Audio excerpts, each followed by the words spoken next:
berjamaah. Sebelumnya kan kita sudah bahas tentang toharoh, yaitu bersuci. Sekarang kita bahas sholat berjamaah. Adapun tujuan pembelajarannya, dalil tentang sholat berjamaah bunyinya seperti ini. A'udzu billahi minasyaitonir rajim. Bismillahirrahmanirrahim. Wa aqimus sholata wa atuz zakata warka'u ma'ar raki'in. Artinya, laksanakanlah sholat, tunaikanlah zakat, dan rukuklah beserta dengan orang-orang yang ruku. Di garis bawahi, di sini ada rukuklah beserta dengan orang-orang yang ruku. Artinya, di dalam Al-Quran telah dijelaskan bahwa Allah telah memerintahkan kepada kita untuk sholat berjamaah. Quran Surat Al-Baqarah ayat 43. Pengertian sholat berjamaah. Diingat-ingat ya, sholat yang dilakukan bersama-sama sekurang-kurangnya 2 orang, yakni terdiri dari imam dan makmum. Itu pengertian sholat berjamaah. Sholat berjamaah sendiri hukumnya adalah sunnah mu'akkad. Sunnah mu'akkad adalah sunnah yang sangat dianjurkan. Ya, sangat dianjurkan untuk dilakukan. Kemudian keutamaan sholat berjamaah itu apa? Ini terdapat dalam hadis riwayat Bukhari dan Muslim. Isinya, sholat berjamaah itu lebih utama daripada sholat munfarid. Jadi sholat munfarid itu adalah sholat sendirian ya. Karena kebaikannya mencapai 27 kali lipat dibandingkan dengan sholat sendirian. Yaitu keutamaan dari sholat berjamaah. Ketentuan sholat berjamaah di sini ada 5. Ada syarat sah sholat berjamaah, syarat menjadi imam, syarat menjadi makmum dan jenis-jenis makmumnya, kemudian syaf dalam sholat berjamaah, kemudian halangan dalam sholat berjamaah. Kita bahas satu persatu. Syarat sah sholat berjamaah. Yang pertama, menyengaja niat mengikuti imam.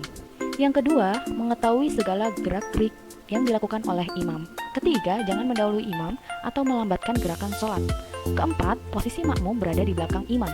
Dan yang kelima, sholat makmum harus sesuai dengan sholat imam. Kemudian kita bahas syarat menjadi imam. Nah, menjadi imam itu bukan sembarang orang, tapi harus ada syarat-syarat tertentu. Antara lain, yang pertama, harus sehat akalnya. Sudah pasti kalau lagi depresi atau lagi stres, dilarang menjadi imam. Ya, kemudian yang kedua, fasih dalam membaca Al-Quran. Fasih itu artinya apa? Fasih itu dalam penyebutan Al-Quran atau makhrijul hurufnya itu sangat jelas. Panjang pendeknya dia paham, ilmu tajwidnya dia paham. Itu yang dinamakan dengan fasih. Oke. Kemudian mengetahui syarat dan rukun salat pastinya. Kemudian paling luas wawasan ilmu agamanya.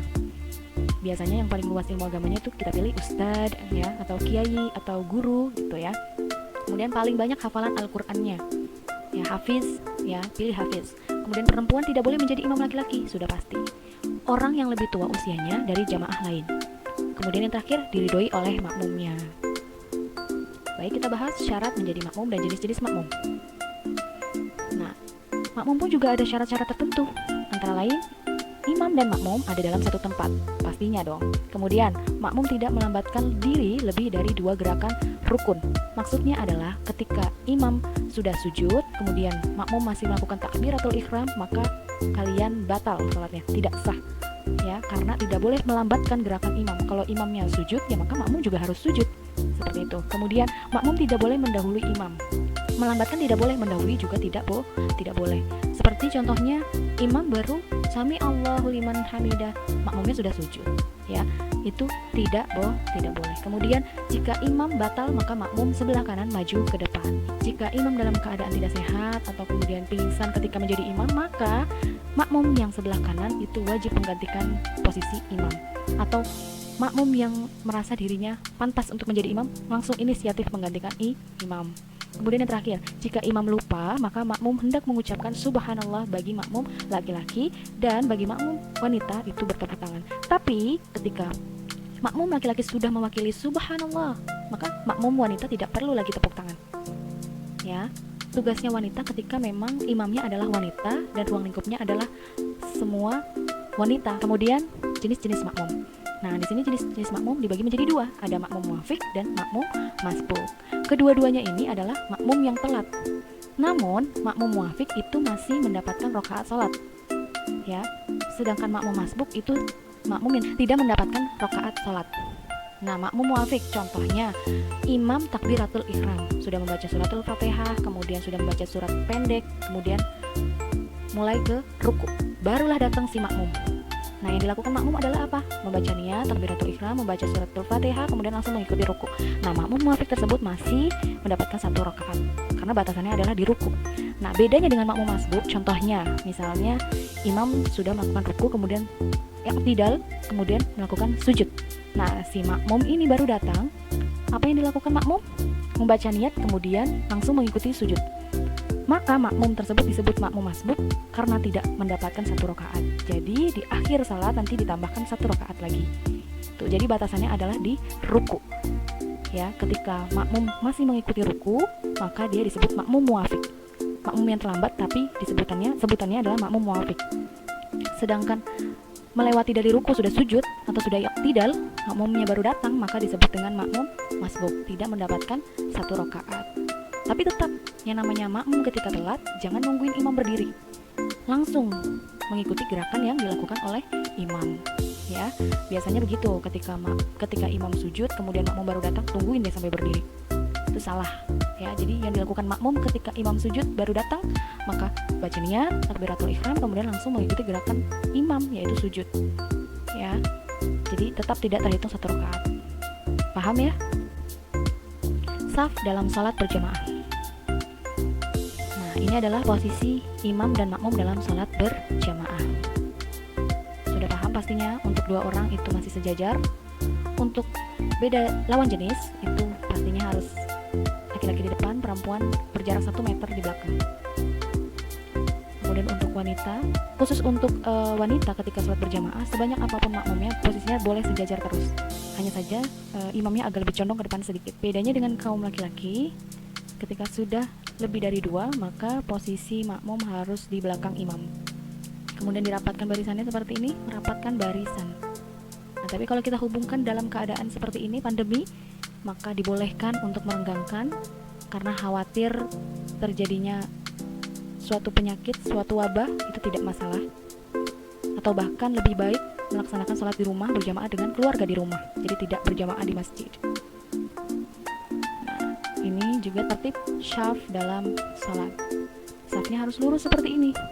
Biasanya sering terjadi shaf yang seperti ini nih, yang di gambar kedua, itu terjadi ketika bulan suci Ramadan melaksanakan salat tarawih atau salat isya di masjid. Ya, banyak sekali shaf yang bolong-bolong karena banyak yang memilih tempat di barisan belakang. Ini salah ya. Karena kalian sudah paham, maka nanti ketika bulan suci Ramadan kalian terapkan sesuatu yang benar. Selanjutnya, di sini contoh apabila kalian sendirian dalam shaf. Oke, dilihat. Nah, jadi kalau jadi makmum, datang isi dulu yang tengah, kemudian baru isi seterusnya kanan kiri sampai belakang. Nah, apabila baru datang kemudian sendirian nih datangnya nih, kamu tepuk teman depannya. Jangan yang kejauhan nomor 24, tepuk yang depan 17 atau 18. Maka teman yang ditepuk itu harus mundur ke belakang. Seperti ini contohnya jadinya. Jangan sendirian aja di belakang, jatuhnya nanti jadi sholat sendiri. Ya, karena kan ini makmuman atau imaman ya, sholat bersama imam, maka tepuk temannya di depan agar mundur ke belakang. Maka ikut sholat berjamaah. Paham ya? Lanjut, halangan sholat berjamaah. Halangan sholat berjamaah yang pertama itu hujan, angin topan, atau udara sangat dingin, atau ditambahkan pandemi, gitu ya. Itu boleh sebagai alasan. Contohnya seperti kalau melaksanakan sholat Jumat bagi kaum laki-laki ya. Sholat Jumat itu kan wajib berjamaah.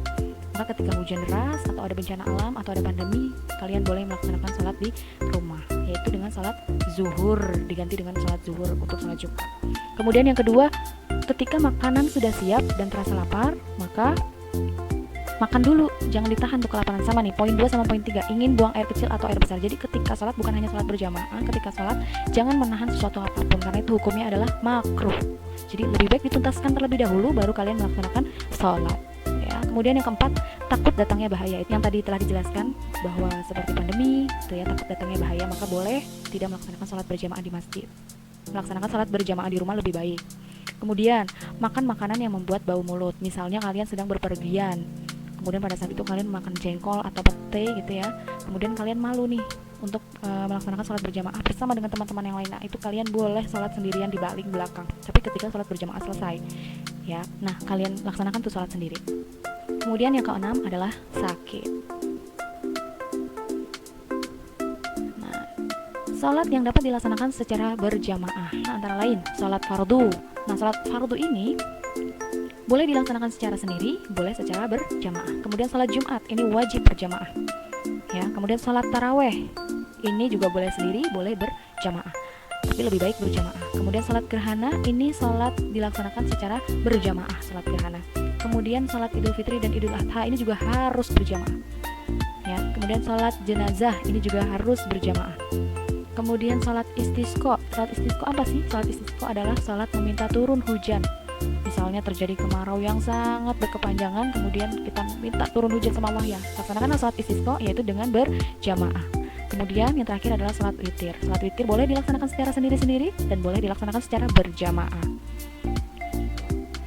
Hikmah salat berjamaah yang pasti dan yang paling utama adalah karena kita salat berjamaah itu kan bertemu dengan banyak orang, maka akan mempererat ukhuwah Islamiyah kita sesama muslim. Ya, mungkin itu saja penjelasan pada video kali ini. Sampai jumpa di pertemuan berikutnya. Syukran katsiran. Wassalamualaikum warahmatullahi wabarakatuh.